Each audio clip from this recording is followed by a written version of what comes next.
बौद्धिक आतंकवाद हम सबने सहा है। प्राइमरी एजुकेशन से हायर एजुकेशन तक हम सबने भुगता है।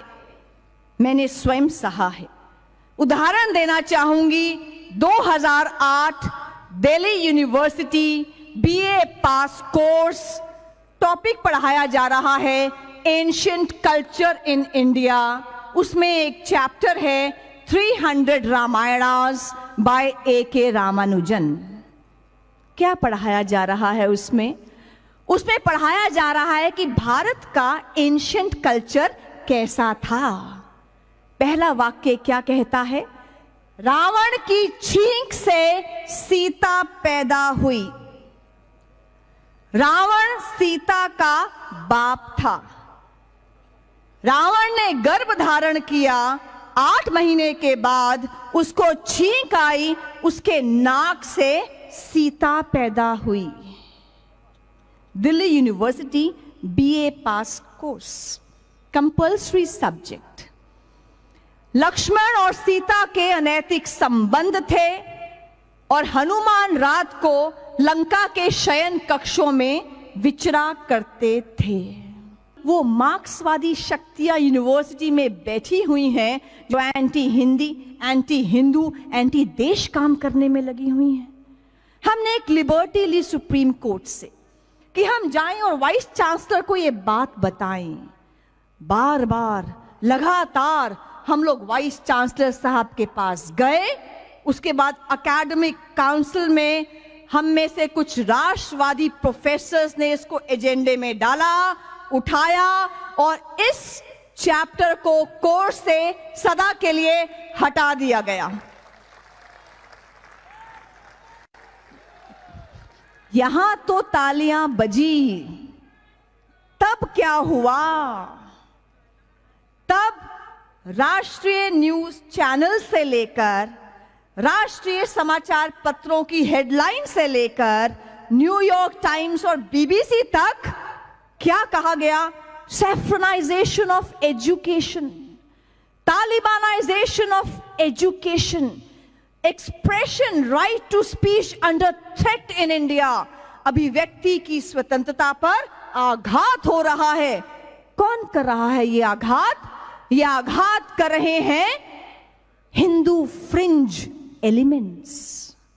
हायर एजुकेशन में एक किताब है वेंडी डॉनिगर की, आपने सुना होगा, Hindus and alternative history, published by Penguin publishers.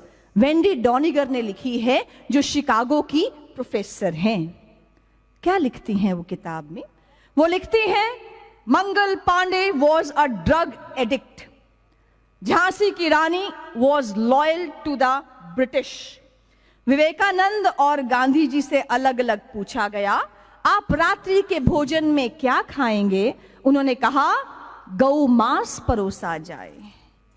शिवलिंग के आकार की इतनी भद्दी टिप्पणी है कि मैं यहां से बोल भी नहीं सकती। हम लोगों ने क्या किया? क्या कर सकते हैं हम लोग? हम लोग कोर्ट में गए, 3 साल तक लगातार वो केस किया। वेंडी डॉनिगर, पेंगुइन पब्लिशर्स इंडिया और यूएसए को समन कराया, उन पे कॉस्ट लगवाई और 3 साल के बाद जब क्रॉस एग्जामिनेशन का समय आया, Penguin came to our office and Penguin publishers said, we want to compromise. हमने कहा, ये कॉम्प्रोमाइज क्या होता है ये बताइए। कहते हैं कि आप अपनी पिटीशन विड्रॉ कर लीजिए। मैंने कहा, आप क्या करेंगे? वो कहते हैं कि हम वेंडी डॉनिगर की सभी किताबों को हिंदुस्तान से खत्म कर देंगे, पल्प कर देंगे, समाप्त कर देंगे और दोबारा ये किताब हिंदुस्तान में पब्लिश नहीं करेंगे।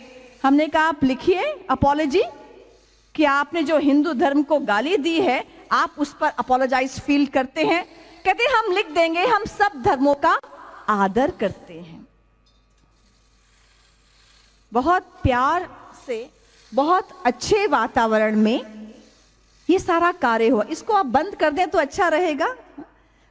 ये सारा कार्य बहुत ही अच्छे वातावरण में हुआ। हम नेक्स्ट डे गए, हमने अपना केस विड्रॉ कर लिया, लेकिन बौद्धिक आतंकवाद का वो विभत्स चेहरा हमने दोबारा देखा। फिर नेशनल चैनल से लेकर समाचार पत्रों से लेकर बीबीसी, न्यूयॉर्क टाइम्स, जर्मन और फ्रेंच न्यूज़पेपर्स, सबकी हमारे ऑफिस में लाइन लगी और उनकी हेडलाइंस क्या थी? Freedom of expression under threat, India bans a book, saffronisation of education, talibanisation of education. क्या ये अभिव्यक्ति की स्वतंत्रता है कि आप किसी भी एक धर्म को पकड़ो और गाली दो?